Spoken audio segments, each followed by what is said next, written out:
Hi friends, இந்த வீடியோவில் Polity Test 1 Question Discussion Part 3 video பார்க்க போகிறோம். ஆல்ரெடி Part 1, Part 2 அதோட டிஸ்கஷன் போட்டிருக்கோம். ஸோ அதையும் மறக்காமல் பார்த்துருங்க. இது எந்த டெஸ்ட்டோட கொஸ்டின் பேப்பர் டிஸ்கஷன் பார்த்திங்கன்னா நாங்கள் கண்டக்ட் பண்ணுற ஃபாரஸ்ட் அப்ரண்டிஸ் எக்ஸாம் 2018க்கான ஜிஎஸ் கொஸ்டின்ஸ் அண்டு குரூப் 2க்கான ஜிஎஸ் கொஸ்டின்ஸ். ஸோ இது வரைக்கும் 1 to 35 வரைக்கும் டிஸ்கஸ் பண்ணியிருக்கோம் பார்ட் 1 அண்ட் பார்ட் 2 வீடியோவில். இப்போ 36லேருந்து 50 வரைக்கும் டிஸ்கஸ் பண்ணலாம். What is the major change made in the Indian parliament during budget session of 1992 to 1993? Introduction of new committee system consisting of Rajya Sabha and Lok Sabha members. So பார்லிமெண்ட்டில் உள்ள committees தான் நமக்கு தெரியும். Estimate committee, public accounts committee, business committee.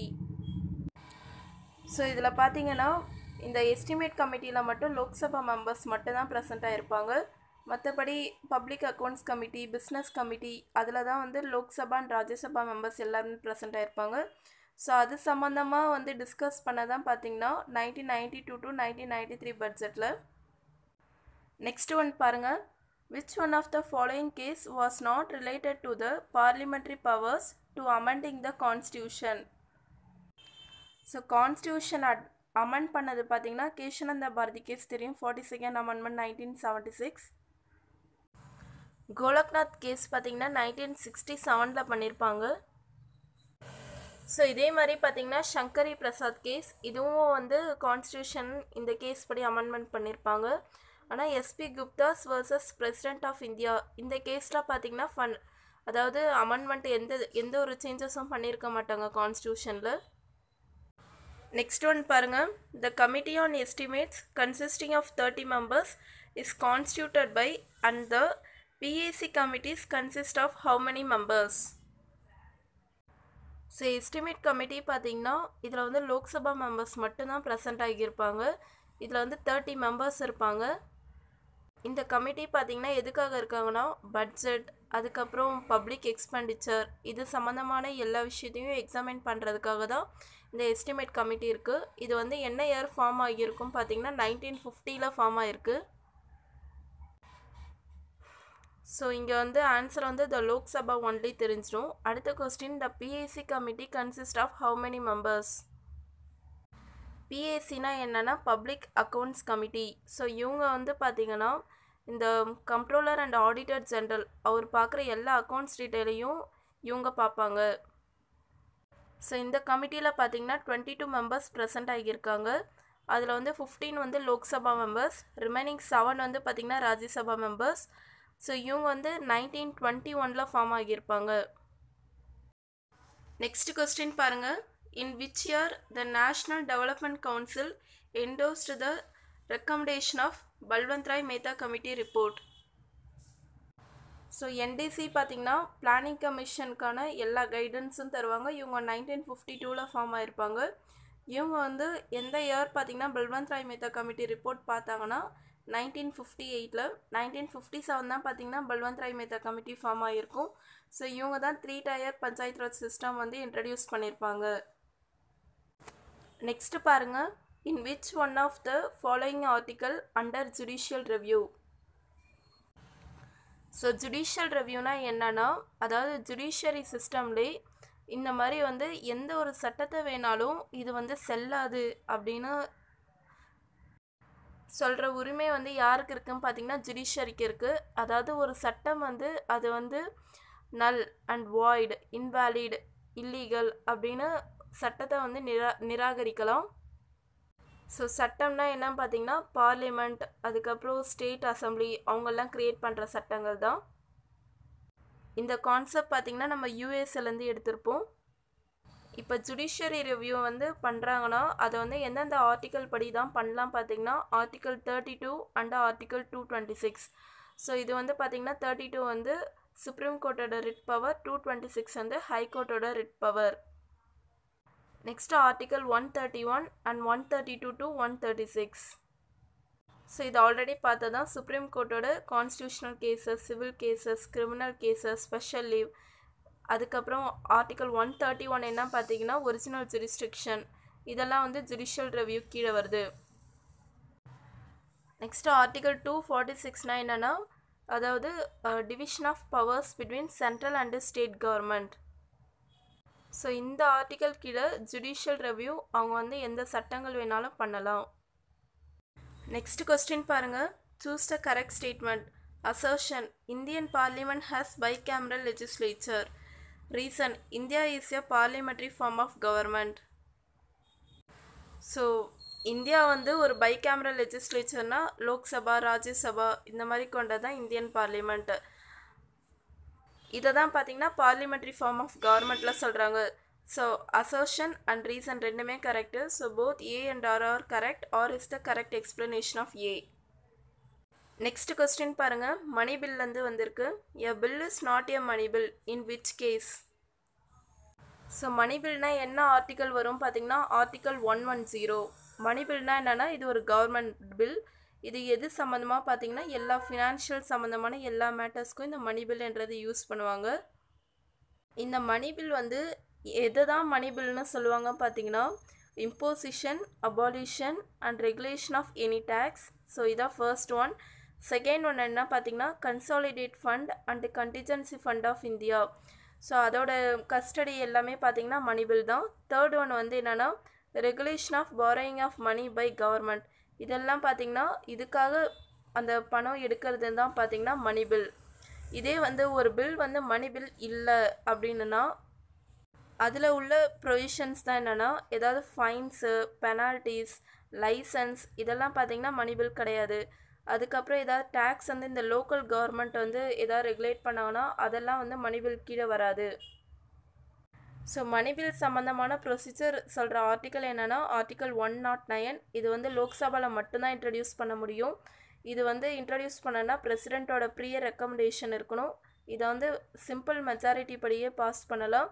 இதை வந்து Lok Sabha to Rajya Sabha அனுப்புவாங்க. அவங்க வந்து ஒரு 14 டேஸ்க்குள்ளே அவங்களோட அப்ரூவல் தரணும்.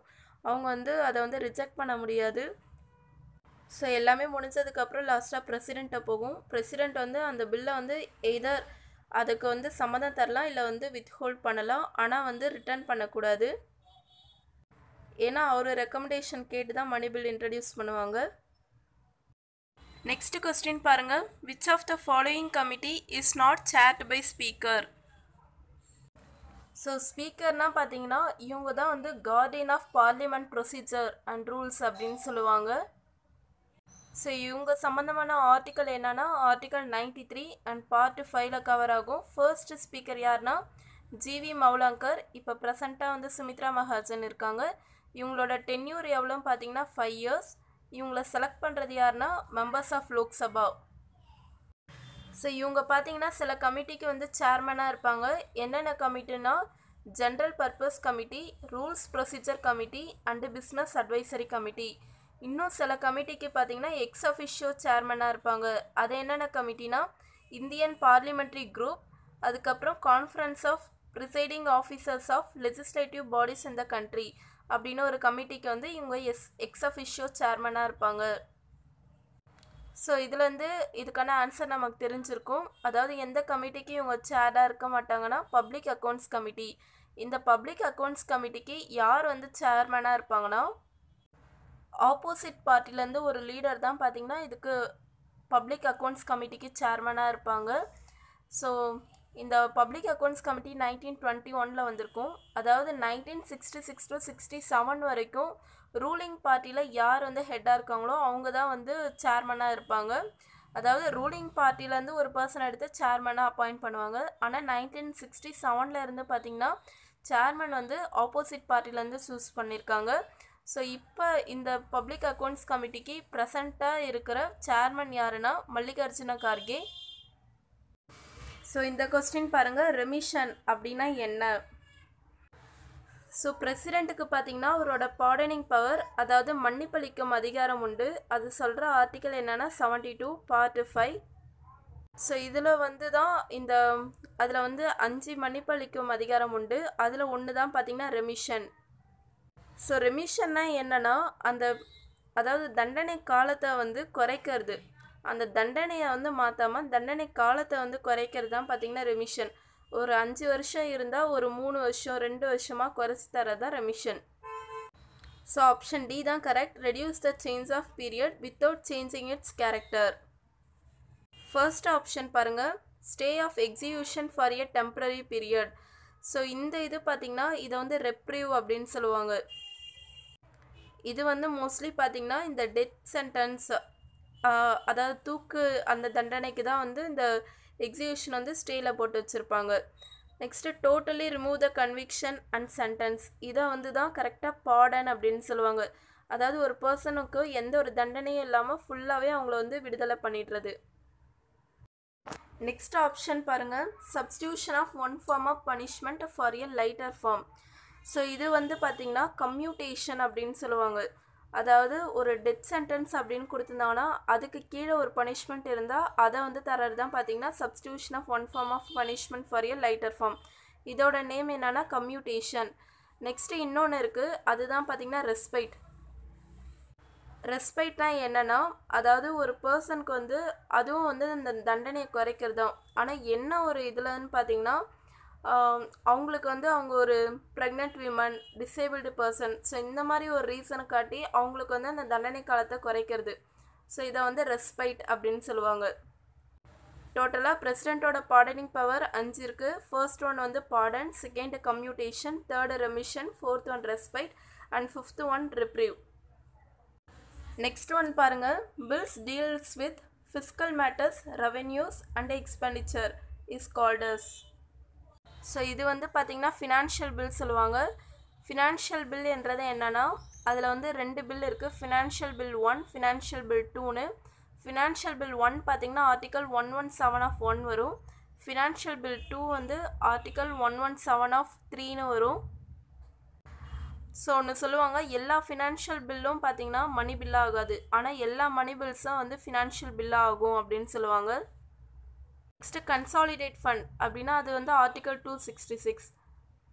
ஸோ அது வந்து பார்த்திங்கன்னா ஒரு மணி பில் போட்டு அதில் இருக்கிற அமௌண்ட்டை வந்து எடுத்துக்கலாம். நெக்ஸ்ட் ஒன் பாருங்கள், bring the body of detained person before the court is called as. So இதை தான் பார்த்திங்கன்னா கான்ஸ்டியூஷனல் ரெமடி சொல்லுவோம். ஸோ இது வந்து சென்ட்ரல் லெவலில் பார்க்கும்போது, அதாவது சுப்ரீம் கோர்ட்டுக்குன்னு பார்க்கும்போது ஆர்டிக்கல் 32 அண்ட் ஹை கோர்ட்டுக்கு பார்க்கும்போது ஆர்டிக்கல் 226 வரும். இதுதான் வந்து ரிட்டனும் சொல்லுவாங்க. ஸோ இது வந்து இதில் வந்து 5 ரிட்டு போடலாம். அதை ஃபர்ஸ்ட் ஒன் என்னென்னா ஹெபியஸ் கார்பஸ், செகண்ட் ஒன் வந்து mandamus, third prohibition, fourth one வந்து சர்ச்சுவரி அண்ட் ஃபிஃப்த் ஒன் வந்து quo warranto. So first habeas கார்பஸ்னால் என்னென்னா டு ப்ரொடியூஸ் த பாடி அப்படின்னு சொல்லுவாங்க. அதாவது bring the body of detained person before the court. யார் சம்மந்தப்பட்டவங்களோ அவங்கள வந்து கண்டிப்பாக வந்து அந்த கோர்ட்டுக்கு வந்து கூப்பிட்டு வந்து ஆகணும். அதுதான் பார்த்திங்கன்னா ஹெபியஸ் கார்பஸ். ஸோ இந்த ஹெபியஸ் கார்பஸ் பார்த்திங்கன்னா யார் யாருக்கு தான் அனுப்பலாம்னா ப்ரைவேட் பர்சனுக்கும் அனுப்பலாம், பப்ளிக் அத்தாரிட்டிஸ்க்கும் அனுப்பலாம். Next mandamus. மேண்டமஸ்னால் என்னென்னா டு கமாண்ட் அப்படின்னு மீனிங். ஸோ இது வந்து பார்த்திங்கன்னா ஒரு பப்ளிக் அஃபிஷியல்ஸை வந்து உங்கள் டியூட்டியை வந்து பர்ஃபார்ம் பண்ணுங்க அப்படின்னு சொல்கிறது தான். ஸோ இது வந்து யார் யாருக்கு தான் அனுப்ப முடியாதுன்னா பிரசிடெண்ட், கவர்னர், அதுக்கப்புறம் ப்ரைவேட் பர்சன், அதுக்கப்புறம் chief justice of high court, இவங்களுக்கு தான் வந்து அனுப்ப முடியாது. நெக்ஸ்ட் ஒன் வந்து சர்ச்சுவரி. சர்ச்சுவரினா என்னென்னா to be certified or to be informed அப்படின்னு சொல்லுவாங்க. அதாவது ஹை கோர்ட் வந்து லோயர் கோர்ட், ட்ரிபியூனல்ஸ் அவங்களுக்கு தான் வந்து எந்த ஒரு இன்ஃபர்மேஷனாக இருந்தாலும் அதை வந்து உறுதியாக சொல்லுங்கள், அதான் வந்து சர்ச்சுவரி. நெக்ஸ்ட் ஒன் என்னன்னு பார்த்தீங்கன்னா கோவாரண்டோ. கோவாரண்டோனா பை வாட் அத்தாரிட்டி, என்ன அதிகாரத்தில் நீங்கள் இதை செஞ்சீங்க அப்படின்னு கேட்பாங்க. ஸோ இது வந்து பார்த்திங்கன்னா ஒரு கோர்ட்டு வந்து ஒரு நார்மல் பர்சன், அதாவது ஒரு பப்ளிக் அஃபிஷியல்ஸ் அவங்களுக்கு தான் வந்து இதை சென்ட் பண்ணுவாங்க. இன்னொன்று என்ன பார்த்தீங்கன்னா ப்ராஹிபிஷன், அதாவது டு ஃபர்பிட்னு சொல்லுவாங்க. அதாவது ஹையர் கோர்ட் வந்து லோயர் கோர்ட், ட்ரிபியூனல்ஸ்க்கு தான் இது வந்து உங்கள் வரம்பு எல்லைக்கு வராது, அதனால் நீங்கள் இதை செய்யக்கூடாது அப்படின்னு ப்ராஹிபிட் பண்ணுவாங்க. நெக்ஸ்ட் ஒன் என்னென்னா choose the incorrect statement about a question hour. So பார்லிமெண்ட்டில் இந்த மாதிரி ஒரு ப்ரொசீஜர் இருக்குது, கொஸ்டின் ஹவர், 0 ஹவர்.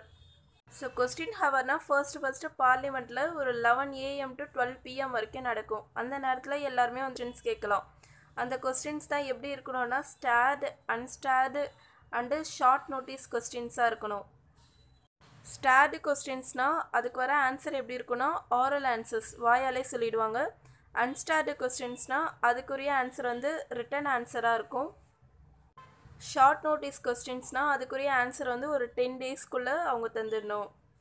ஸோ இது வந்து பார்த்திங்கன்னா இந்தியன் இன்னோவேஷன் அந்த ஆப்ஷன் வந்து ராங். இந்தியாவில் வந்து இதை ஃபர்ஸ்ட் இன்ட்ரடியூஸ் பண்ணலை. இதுதான் வந்து opening hour of parliament. So இதில் வந்து இன்கரெக்ட் ஸ்டேட்மெண்ட் தான் கேட்டிருக்காங்க. ஸோ இன்கரெக்ட் ஸ்டேட்மெண்ட் எதுன்னு பார்த்தீங்கன்னா ஆப்ஷன் 2.